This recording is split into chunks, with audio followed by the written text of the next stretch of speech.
Cartas e Crônicas pelo Espírito Irmão X. Psicografia de Francisco Cândido Xavier. Comunicações. A história parece brejeira, mas o fato é autêntico.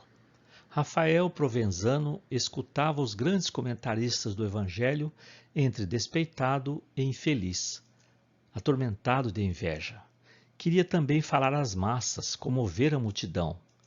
Nada lhe fugia tanto aos olhos como a tribuna, e aguardava ansioso o dia em que pudesse alcançar aquele ponto saliente no espaço de onde a sua voz conseguisse impressionar centenas de ouvidos.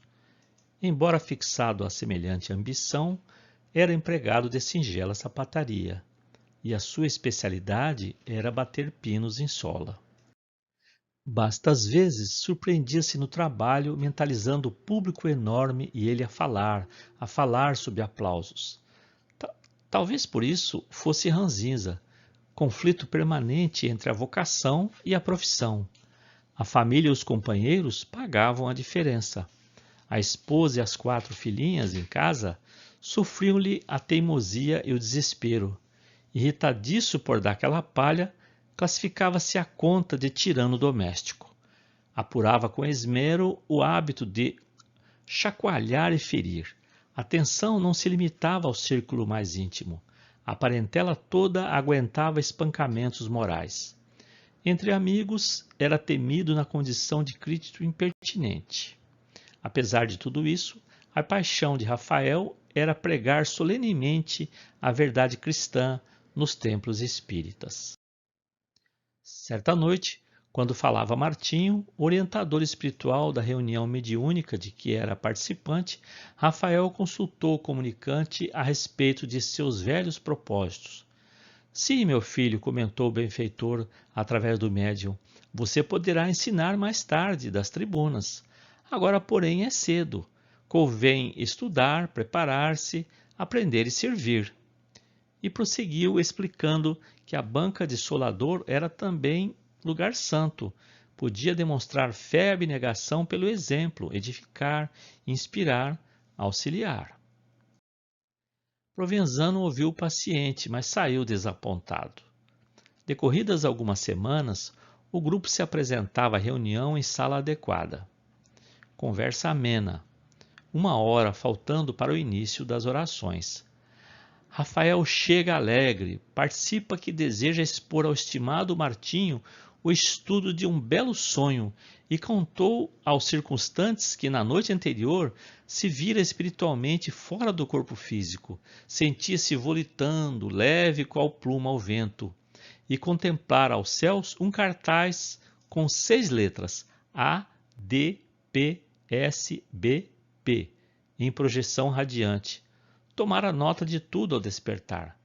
Dona Emília, que supunha nos sonhos um constante veículo para grandes ensinamentos, inquiriu dele quanto à conclusão a que chegara. Pois a senhora não compreende? Rafael explanou para o auditório interessado. Segundo a minha intuição, as letras querem dizer: agora deves pregar sem bater pinos. E acentuou que, apesar de algum sacrifício para a família, se dispunha a tentar outro emprego. Precisava de tempo livre. Se isso redundasse em privações e provações, afirmava-se pronto para o que desse e viesse. Por fim, declarou-se cansado de bater couro de boi para calçados. Aspirava a posição diferente. No horário justo, a pequena assembleia se entregou às tarefas que, naquela noite, se vinculavam à desobsessão. Atividades preparatórias, preces, e começou movimentado socorro às entidades enfermas. Martinho ocupava o médium esclarecedor que de quando em quando orientava os serviços, dava ideias. Rafael pediu vez para conversar. O instrutor, contudo, recomendou-lhe esperasse. Necessário desincumbir-se de obrigações mais urgentes. Entender-se-iam no fim. Com efeito, ao término das atividades, Martinho convidou-a à palavra. Algo tímido, Provenzano narrou o sonho.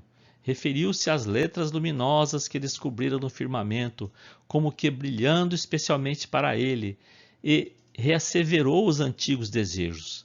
Queria ser grande conferencista e prometia consagrar-se de corpo e alma aos ensinamentos públicos do Evangelho. O amigo espiritual sereno perguntou sobre a interpretação que ele, o interessado, dera às letras. Rafael repetiu impávido: agora deves pregar sem bater pinos.